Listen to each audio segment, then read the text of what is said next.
आमना है और मेरी उम्र 16 साल है। मैं स्कूल में पढ़ती हूँ और मैं मैट्रिक की तालिब इल्म हूँ। मेरी खूबसूरती और हुस्न देखकर हर कोई मुझे पसंद करता और मेरा गोरा बदन, सफ़ेद चेहरा और खूबसूरत आंखें देखकर हर कोई मुझ पर फिदा हो जाता और मुझे पसंद करने लगता। मैं बहुत खूबसूरत थी लेकिन एक गरीब घर में पैदा हो गई और मुझे पैसों की खातिर पढ़ाई के साथ साथ एक अमीर घर में काम भी करना पड़ता। मैं मोहल्ले के एक चौधरी साहब के घर में काम करती और सारा दिन वहाँ रहती। शाम को अपने घर आ जाती और चौधरी साहब का बेटा, जिसका नाम अब्दुल्ला था, उसकी उम्र 18 साल थी। वो बहुत आवारा सा लड़का था, लेकिन जब उसने मुझे देखा तो मुझे पसंद करने लगा और मुझ पर फिदा हो गया। उसने मुझे फंसाने की कोशिश शुरू कर दी और वो मेरे पीछे पड़ गई, क्योंकि मेरी खूबसूरती और गोरा बदन देखकर उसने मुझको पसंद कर लिया। चौधरी साहब का बेटा मेरे पीछे पड़ गया और उसने मेरे जिस्म की हवस लूटने की कोशिश कर ली और उसने कोशिश की कि मेरे जिस्म के मज़े लूटेगा और मेरी हवस लूटने की ठान ली। वो मेरे पीछे पड़ गया। पहले तो मैं उसको शरीफ लड़का समझकर अपनी हिफाजत ना करती और उसके सामने बेपर्दा होकर रहा करती थी, इसलिए उसने मुझे पसंद कर लिया। लेकिन जब मैंने महसूस किया कि ये मेरे पीछे पड़ गया है तो मैंने अपनी हिफाजत करनी शुरू कर दी। वो मुझे अपनी हवस का निशाना बनाकर मेरे मज़े लूटना चाहता था, लेकिन मुझे डर था कि वो मुझसे बड़ा था और मैंने कभी ऐसा काम भी नहीं किया था, ना ही मुझे ऐसे कामों के बारे में इल्म था। एक दिन मैं कपड़े धो रही थी और वॉशरूम में अब्दुल्ला दाखिल हुआ।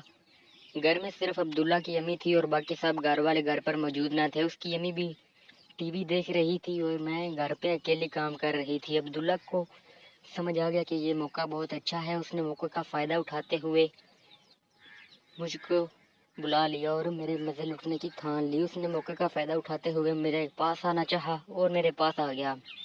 बोला कि तुम बहुत ही खूबसूरत हो और गोरा बदन देखकर तो मैं तुम पर फिदा हो जाता हूँ। हर वक्त तुम्हारे बारे में सोचता रहता हूँ और मैं बहुत ज़्यादा जी चाहता है कि मैं तुम्हारे साथ रहूँ। मेरा दिल करता है कि तुम मेरी बीवी हो और मैं तुम्हें अपने पास रखूँ। अगर तुम्हें पैसों की ज़रूरत है तो तुम्हें पैसे दे देता हूँ। मुझे बताओ तुम्हें पैसे चाहिए। मैंने कहा कि पैसों की ज़रूरत तो है और पैसों की ज़रूरत की खातिर तो मुझे कुछ करना भी होगा। क्या काम करना होगा? बोला कि मैं तुम्हें एक नया फ़ोन लेकर दूंगा, तुम्हें मेरी एक बात माननी होगी। मैंने कहा कि मैं फ़ोन ख़रीदना चाहती हूँ और मेरा जी चाहता है कि मैं मोबाइल इस्तेमाल करूँ, लेकिन क्या बात माननी होगी? बोला कि तुम्हें मुझे खुश करना होगा और मेरी एक मदद करनी होगी। मैंने कहा कि कैसे खुश कर पाऊँगी? बोला कि तुम्हें एक काम करना होगा जिससे मैं खुश हो जाऊँगी।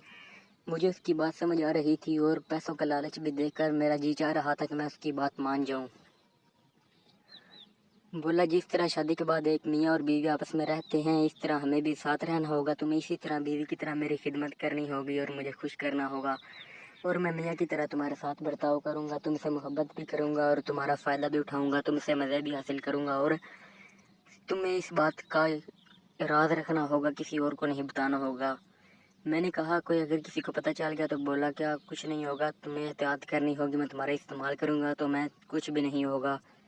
देखना तुम्हें बहुत मज़ा आएगा, तुम बार बार मेरी बात मानोगी, बस एक बार हाँ कर दो, मैं देखकर कितना अच्छा महसूस होगा। मैं उसकी बात मानने के लिए अंदर से तैयार हुई थी और मैंने सोचा कि कल तुम्हें मैं जवाब दूंगी, लेकिन मैंने कहा था कल बताऊंगी। मैं अपनी एक दोस्त से मशवरा कर लूँ, फिर मैं तुम्हारी बात मानूंगी। दूसरे दिन मैंने अपनी एक दोस्त से पूछा कि मेरा एक लड़का कह रहा था कि तुम्हें मोबाइल दूंगा, तुम्हें मेरी बात माननी होगी। उसने मुझे समझाया कि हम गरीब लोगों के पास इज्जत के अलावा कुछ भी नहीं होता, अगर तुम इसे भी गंवा लोगी तो तुम पछताती रह जाओगी। इसलिए उस लड़की की बात मत मानना, वो तुम्हें बहुत ज़्यादा दुख और तकलीफ़ें देगा और तुम्हें पछतावे के अलावा कुछ भी नहीं मिलेगा, इसलिए तुम अपनी इज़्ज़त मत गंवा देना।